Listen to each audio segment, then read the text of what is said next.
Well, this is my New Year's wish na sana po ay maalis na yung mga korap sa gobyerno natin, pati mga congressman. Actually, gusto ko alisin sila lahat maliban kay Richard Gomez, maliban kay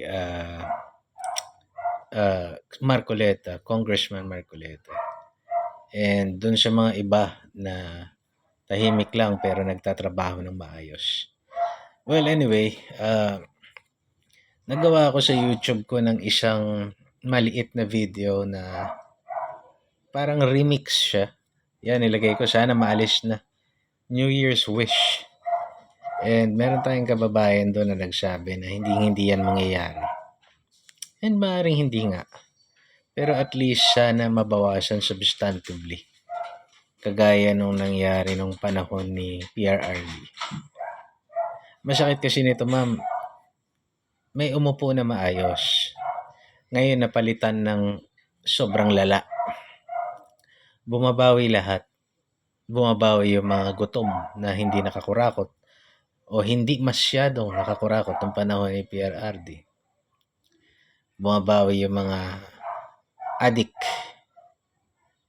Bumabawi yung mga kriminal. Bumabawi yung mga oligarkong tinamaan ng mga polisiya ni Duterte. Kasi akala nila, porket bilyonaryo sila, kaya na nilang paikutin lahat kasi yun ang nakasanayan nila. And it may be true kasi hawak nila lahat. Tignan nyo ang ginagawa nila kay Duterte ngayon, sinisira, winawasak. Hawak nila ang mass media. Hawak nila yung mahalagang industriya. Hawak na nila ngayon ang social media, malamang.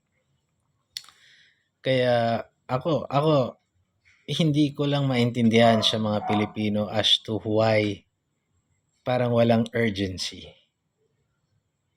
No.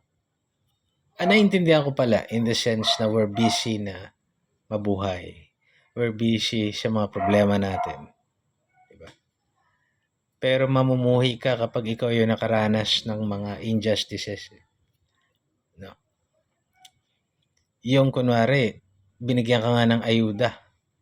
Imbis na magpatayo sila ng ospital na malapit sa inyo na may maayos na serbisyo na subsidize sana ng gobyerno. Pero dahil hindi nila inayos yung mga problema, pag merong kinuhang ambulansya, traffic, hindi nila malaparan yung kalsada, hindi makapagbayad ng mga taong mag-aayos ng traffic.